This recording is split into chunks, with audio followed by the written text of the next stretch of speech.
ओम शांति। आज बाबा की 18 तारीख की अव्यक्त मुरली की रिवाइज डेट है 14 दिसंबर 87। मुरली का हेडिंग है संगम युगी ब्राह्मण जीवन की 3 विशेषताएं। संगम युगी ब्राह्मण जीवन की 3 विशेषताएं आज बाप दादा अपने सदा साथ रहने वाले, सदा सहयोगी बन, सेवा के साथी बन, सेवा करने वाले और साथ चलने वाले श्रेष्ठ बच्चों को देख हर्षित हो रहे हैं। साथ रहने वाले अर्थात सहज स्वतः योगी आत्माएं, सदा सेवा में सहयोगी साथी बन चलने वाले अर्थात ज्ञानी तू आत्माएं, सच्चे सेवाधारी। साथ चलने वाले अर्थात समान और संपन्न कर्मातीत आत्माएं। बाप दादा सभी बच्चों में ये तीनों विशेषताएं देख रहे हैं कि तीनों बातों में कहाँ तक संपूर्ण बने हैं। संगम युग के श्रेष्ठ ब्राह्मण जीवन की विशेषताएं ये तीनों ही आवश्यक है। योगी तू आत्मा, ज्ञानी तू आत्मा और बाप समान कर्मातीत आत्मा, इन तीनों में से अगर एक भी विशेषता में कमी है तो ब्राह्मण जीवन की विशेषताओं के अनुभवी न बनना अर्थात संपूर्ण ब्राह्मण जीवन का सुख व प्राप्तियों से वंचित रहना है। क्योंकि बाप दादा सभी बच्चों को संपूर्ण वरदान देते हैं। ऐसे नहीं कि यथाशक्ति योगी भव व यथाशक्ति ज्ञानी तो आत्मा भव, ऐसा वरदान नहीं देते हैं। साथ साथ संगम युग जो सारे कल्प में विशेष युग है, इस युग अर्थात समय को भी वरदानी समय कहा जाता है। क्योंकि वरदाता बाप वरदान बांटने इस समय ही आते हैं। वरदाता के आने के कारण समय भी वरदानी हो गया। इस समय को यह वरदान है। सर्व प्राप्तियों में भी संपूर्ण प्राप्तियों का यही समय है। संपूर्ण स्थिति को प्राप्त करने का भी यही वरदानी समय है। और सारे कल्प में कर्म अनुसार प्रारब्ध प्राप्त करते व जैसा कर्म वैसा फल स्वतः प्राप्त होता रहता है। लेकिन इस वरदानी समय पर एक कदम आपका कर्म और पदम गुणा बाप द्वारा मदद के रूप में सहज प्राप्त होता है। सतयुग में एक का पदम गुणा प्राप्त नहीं होता, लेकिन अभी प्राप्त हुए प्रारब्ध के रूप में भोगने के अधिकारी बनते हो। सिर्फ जमा किया हुआ खाते हुए नीचे आते जाते हैं। कला कम होती जाती है। एक युग पूरा होने से कला भी 16 कला से 14 हो जाती है ना। लेकिन संपूर्ण प्राप्ति किस समय की जो 16 कला संपूर्ण बने, वह प्राप्ति का समय यह संगम युग का है। इस समय में बाप खुले दिल से सर्व प्राप्तियों के भंडार वरदान के रूप में, वर्षे के रूप में और पढ़ाई के फल स्वरूप प्राप्ति के रूप में, तीनों ही संबंध से तीनों रूप में विशेष खुले भंडार, भरपूर भंडार बच्चों के आगे रखते हैं। जितना उतना का हिसाब नहीं रखते, एक का पदम गुणा का हिसाब रखते हैं। सिर्फ अपना पुरुषार्थ किया और प्रारब्ध पाई ऐसे नहीं कहते, लेकिन रहमदिल बन, दाता बन, विधाता बन, सर्व संबंधी बन, स्वयं हर सेकंड मददगार बनते हैं। एक सेकंड की हिम्मत और अनेक वर्षों के समान मेहनत की मदद के रूप में सदा सहयोगी बनते हैं। क्योंकि जानते हैं कि अनेक जन्मों की भटकी हुई निर्बल आत्माएं हैं, थकी हुई हैं, इसीलिए इतने तक सहयोग देते हैं, मददगार बनते हैं, स्वयं ऑफर करते हैं कि सर्व प्रकार का बोझ बाप को दे दो, बोझ उठाने की ऑफर करते हैं। भाग्य विधाता बन, नॉलेजफुल बनाए, श्रेष्ठ कर्मों का ज्ञान स्पष्ट समझाए, भाग्य की लकीर खींचने का कलम आपके हाथ में देते हैं। भाग्य की लकीर जितनी लंबी खींचने चाहो उतना खींच लो, सर्व खुले खजानों की चाबी आपके हाथ में दी है, और चाबी भी कितनी सहज है। अगर माया के तूफान आते भी हैं तो छत्र छाया बन सदा सेफ भी रखते हैं। जहाँ छत्र छाया है वहाँ तूफान क्या करेगा। सेवाधारी भी बनाते, लेकिन साथ साथ बुद्धिवानों की बुद्धि बन आत्माओं को टच भी करते, जिससे नाम बच्चों का, काम बाप का सहज हो जाता है। इतना लाड और प्यार से लाडले बनाए पालना करते, जो सदा अनेक झूलों में झुलाते रहते हैं, पाँव नीचे रखने नहीं देते। कभी खुशी के झूले में, कभी सुख के झूले में, कभी बाप की गोदी के झूले में, आनंद प्रेम शांति के झूले में झूलते रहो। झूलना अर्थात मौज मनाना, ये सर्व प्राप्तियां इस वरदानी समय की विशेषता है। इस समय वरदाता विधाता होने के कारण बाप और सर्व संबंध निभाने के कारण बाप रहमदिल है। एक का पदम देने की विधि इस समय की है। अंत में हिसाब किताब चुकतू करने वाले अपने साथी से काम लेंगे। साथी कौन है जानते हो ना। फिर ये एक का पदम गुणा का हिसाब समाप्त हो जाएगा। अभी रहमदिल है, फिर हिसाब किताब शुरू होगा। इस समय तो माफ भी कर देते हैं, कड़ी भूल को भी माफ कर और ही मददगार बन आगे उड़ाते हैं। सिर्फ दिल से महसूस करना अर्थात माफ होना, जैसे दुनिया वाले माफी लेते हैं, यहाँ उस रीति से माफी नहीं लेनी होती। महसूसता की विधि ही माफी है। तो दिल से महसूस करना, किसके कहने से या समय पर चलाने के लक्ष्य से, ये माफी मंजूर नहीं होती। कई बच्चे चतुर भी होते हैं, वातावरण देखते हैं तो कहते हैं अभी तो महसूस कर लो, माफी ले लो, आगे देखेंगे। लेकिन बाप भी नॉलेजफुल है, जानते हैं, फिर मुस्कुराते छोड़ देते हैं, लेकिन माफी मंजूर नहीं करते। बिना विधि के सिद्धि तो नहीं मिलेगी ना। विधि एक कदम की है और सिद्धि पदम कदम जितनी होगी, लेकिन एक कदम की विधि तो यथार्थ हो ना। तो इस समय की विशेषता कितनी है या वरदानी समय कैसे है, यह सुनाया। वरदानी समय पर भी वरदान नहीं लेंगे तो और किस समय लेंगे।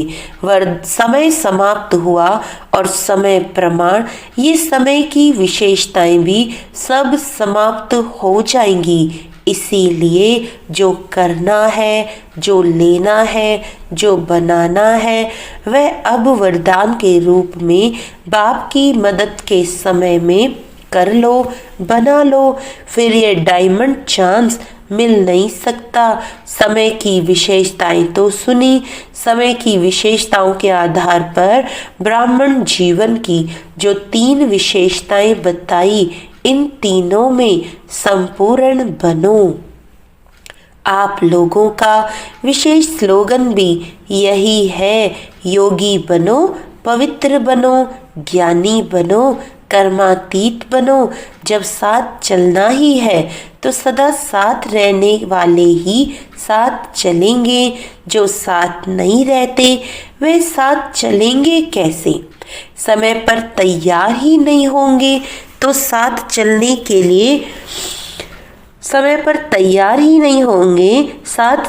के लिए क्योंकि बाप समान बनना अर्थात तैयार होना है। समानता ही हाथ और साथ है, नहीं तो क्या होगा? आगे वालों को देखते पीछे पीछे आते रहे तो ये साथी नहीं हुए, साथी तो साथ चलेंगे। बहुत काल का साथ रहना, साथी बन सहयोगी बनना, ये बहुत काल का संस्कार ही साथी बनाए साथ ले जाएगा। अभी भी साथ नहीं रहते, इससे सिद्ध है कि दूर रहते हैं। तो दूर रहने का संस्कार साथ चलने के समय भी दूरी का अनुभव कराएगा। इसीलिए अभी से तीनों ही विशेषताएं चेक करो। सदा साथ रहो, सदा बाप के साथी बन सेवा करो। करावनहार बाप, निमित्त करनहार मैं हूँ, तो कभी भी सेवा हलचल में नहीं लाएगी। जहाँ अकेले हो तो मैंपन में आते हो, फिर माया बिल्ली म्याऊं म्याऊं करती है। आप मैं करते, वह कहती मैं आऊं।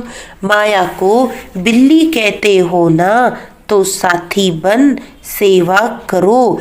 कर्मातीत बनने की भी परिभाषा बड़ी गुह्य है, वह फिर सुनाएंगे। आज सिर्फ ये 3 बातें चेक करना और समय की विशेषताओं का लाभ कहाँ तक प्राप्त किया है, क्योंकि समय का महत्व जानना अर्थात महान बनना, स्वयं को जानना, बाप को जानना। जितना ये महत्व का है वैसे समय को जानना भी आवश्यक है। तो समझा क्या करना है? बाप दादा बैठ रिजल्ट सुनावे, इससे पहले अपनी रिजल्ट अपने आप निकालो, क्योंकि बाप दादा ने रिजल्ट अनाउंस कर ली तो रिजल्ट को सुन सोचेंगे कि अब तो अनाउंस हो गया, अब क्या करेंगे? अब जो हूँ जैसी हूँ ठीक हूँ। इसीलिए फिर भी बाप दादा कहते ये चेक करो, ये चेक करो।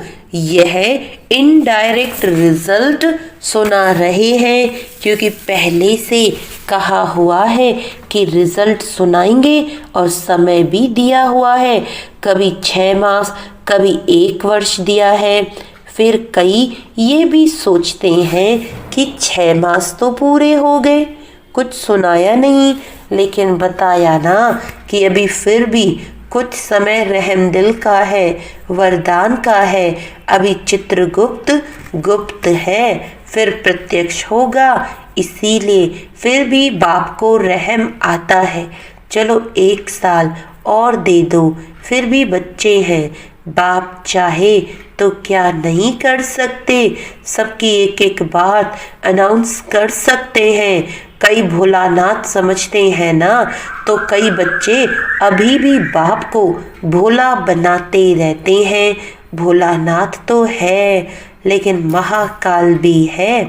अभी वह रूप बच्चों के आगे नहीं दिखाते हैं, नहीं तो सामने खड़े नहीं हो सकेंगे। इसीलिए जानते हुए भी भोलानाथ बनते हैं, अनजान भी बन जाते हैं। लेकिन किस लिए? बच्चों को संपूर्ण बनाने के लिए। समझा? बाप दादा यह सब नज़ारे देख मुस्कुराते रहते हैं, क्या क्या खेल करते हैं सब देखते रहते हैं। इसीलिए ब्राह्मण जीवन की विशेषताओं को स्वयं में चेक करो और स्वयं को संपन्न बनाओ। अच्छा, फिर बाबा की पार्टियों से मुलाकात है। सदा अपने को सर्व शक्तियों से संपन्न मास्टर सर्वशक्तिवान आत्माएं अनुभव करते हो। बाप ने सर्व शक्तियों का खजाना वर्षे में दे दिया तो सर्व शक्तियां अपना वर्षा अर्थात खजाना है, अपना खजाना साथ रहता है ना। बाप ने दिया बच्चों का हो गया, तो जो चीज़ अपनी होती है वह स्वतः याद रहती है। वह जो भी चीज़ें होती हैं वह विनाशी होती हैं, और यह वर्षा व शक्तियाँ अविनाशी है। आज वर्षा मिला कल समाप्त हो जाए ऐसा नहीं। आज खजाने हैं, कल कोई जला दे कोई लूट दे ऐसा खजाना नहीं है। जितना खर्चो उतना बढ़ने वाला है, जितना ज्ञान का खजाना बांटो उतना ही बढ़ता रहेगा। सर्व साधन भी स्वतः ही प्राप्त होते रहेंगे। तो सदा के लिए वर्षे के अधिकारी बन गए, ये खुशी रहती है ना। वर्षा भी कितना श्रेष्ठ है, कोई अप्राप्ति नहीं, सर्व प्राप्तियां हैं। अच्छा, फिर अमृत वेले के समय दादियों से तथा दादी निर्मल शांता से बाप दादा की मुलाकात। महारथियों के हर कदम में सेवा है, चाहे बोले चाहे नहीं बोले, लेकिन हर कर्म हर चलन में सेवा है। सेवा बिना एक सेकंड भी रह नहीं सकते, चाहे मनसा सेवा में हो, चाहे वाचा सेवा में, चाहे संबंध संपर्क से। लेकिन निरंतर योगी भी हैं तो निरंतर सेवाधारी भी हैं। अच्छा है जो मधुबन में खजाना जमा किया वह सभी को बांट के खिलाने के लिए जा रही हो। महारथियों का स्थान पर रहना भी अनेक आत्माओं का स्थूल सहारा हो जाता है। जैसे बाप छत्र छाया है, ऐसे बाप समान बच्चे भी छत्र छाया बन जाते हैं। सभी देख करके कितने खुश होते हैं। तो यह वरदान है सभी महारथियों को। आँखों का वरदान, मस्तक का वरदान, कितने वरदान है। हर कर्म करने वाली निमित्त कर्मेंद्रियों को वरदान है। नैनों से देखते हो तो क्या समझते हैं? सभी समझते हैं ना कि बाप की नज़र का इन आत्माओं की नज़र से अनुभव होता है। तो नैनों को वरदान हो गया ना, मुख को वरदान है, इस चेहरे को वरदान है, कदम कदम को वरदान है। कितने वरदान हैं, क्या गिनती करेंगे। औरों को तो वरदान देते हैं, लेकिन आपको पहले से ही मिले हुए वरदान हैं। जो भी कदम उठाओ वरदानों से झोली भरी हुई है। जैसे लक्ष्मी को दिखाते हैं ना, उसके हाथ से धन सभी को मिलता ही रहता है। थोड़े समय के लिए नहीं, सदा संपत्ति की देवी बन संपत्ति देती ही रहती है। तो ये किसका चित्र है? तो कितने वरदान हैं। बाप तो कहते हैं कोई वरदान रहा ही नहीं, तो फिर क्या दें। वरदानों से ही सजे हुए चल रहे हो। जैसे कहते हैं ना, हाथ घुमाया तो वरदान मिल गया। तो बाप ने तो समान भव का वरदान दिया, इससे सब वरदान मिल गए। जब बाप अव्यक्त हुए तो सभी को समान भव का वरदान दिया ना, सिर्फ सामने वालों को नहीं सभी को दिया। सूक्ष्म रूप में सब महावीर बाप के सामने रहे और वरदान मिला। अच्छा, आप लोगों के साथ सभी की दुआएं और दवाई है ही, इसीलिए बड़ी बीमारी भी छोटी हो जाती है। सिर्फ रूपरेखा दिखाती है, लेकिन अपना दांव नहीं लगा सकती है। ये सूली से कांटे का रूप दिखाती है, बाकी तो बाप का हाथ और साथ सदा है ही, हर कदम में हर बोल में बाप की दुआ दवा मिलती रहती है, इसीलिए बेफिक्र रहो। इससे सब फ्री कब होंगे, ऐसे फ्री हो जाओ तो फिर सूक्ष्म वतन में पहुंच जाओ, इससे औरों को भी बल मिलता है। ये बीमारी भी आप लोगों की सेवा करती है, तो बीमारी बीमारी नहीं है, सेवा का साधन है। नहीं तो और सब समझेंगे कि इन्हों को तो मदद है, इन्हों को अनुभव थोड़ी है, लेकिन अनुभवी बनाए औरों को हिम्मत दिलाने की सेवा के लिए थोड़ा सा रूपरेखा दिखाती है, नहीं तो सभी दिल शिकस्त हो जाए। आप सभी एग्जाम्पल रूप से थोड़ी रूपरेखा देखते, बाकी चुकतू हो गया है, सिर्फ रूपरेखा मात्र रहा हुआ है। विदेशी भाई बहनों से बाबा की बातचीत। दिल से हर आत्मा के प्रति शुभ भावना रखना, यही दिल की थैंक्स है। बाप की हर कदम में हर बच्चे को दिल से थैंक्स मिलती रहती है। संगम युग को सर्वात्माओं के प्रति सदा के लिए थैंक्स देने का समय कहेंगे। संगम युग पूरा ही थैंक्स डे है। सदा एक को शुभ कामना शुभ भावना देते रहो और बाप भी देते हैं। अच्छा, चारों ओर के सर्व योगी तू आत्मा, ज्ञानी तू आत्मा, बाप समान कर्मातीत श्रेष्ठ आत्माओं को सदा स्वयं के समय के महत्व को जान महान बनने वाली महान आत्माओं को सदा बाप के सर्व संबंधों का प्राप्ति का लाभ लेने वाले समझदार विशाल बुद्धि स्वच्छ बुद्धि सदा पावन बच्चों को बाप दादा का याद प्यार और नमस्ते।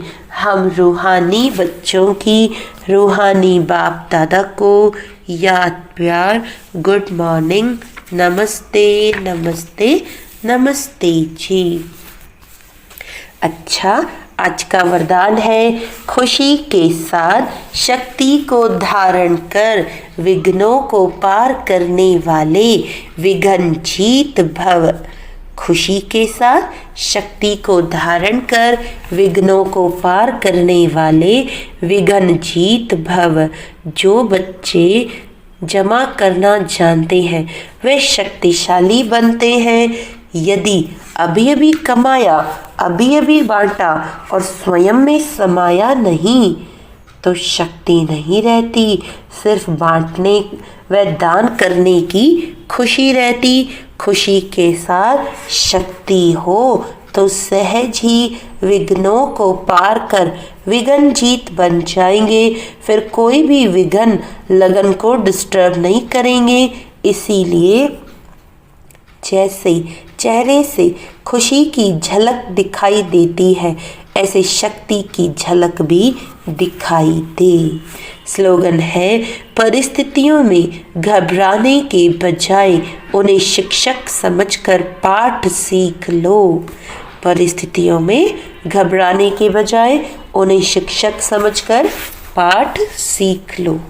अच्छा, आज महीने का तीसरा रविवार अंतर्राष्ट्रीय योग दिवस है। बाबा के सभी बच्चे साय 6:30 से 7:30 बजे तक विशेष परम धाम के ऊंचे स्थान पर स्थित हो लाइट माइट हाउस पर प्रकृति सहित पूरे विश्व को सर्चलाइट देने की सेवा करें। अच्छा, ओम शांति।